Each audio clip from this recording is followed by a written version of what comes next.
Eu acho legal porque muitas vezes nós não nos conhecemos a nós mesmos como deveríamos conhecer, né? Porque não fazemos, não temos técnicas nem conhecimento suficiente para fazer esse trabalho. Então, uma pessoa, um profissional que é capaz e apto para fazer isso pode nos ajudar nesse sentido, porque dentro de campo é isso, porque tudo começa na cabeça, né? Então, se as emoções, se o psicológico não estiver legal, para entrarmos em campo temos que estar preparados os pés, o coração e a cabeça. Isso aí tem que e ela pode fazer e ajudar a gente a chegar a esse nível de equilíbrio psicológico também. A gente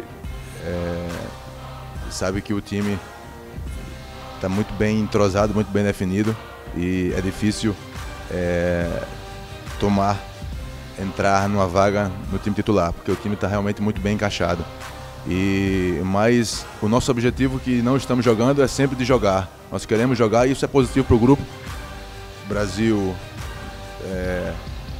Itália, Argentina, Alemanha, Espanha, esses com certeza são um dos favoritos, né? Mas nós, jogando em casa, temos um ponto a favor e isso faz com que sejamos também considerados como o grande favorito.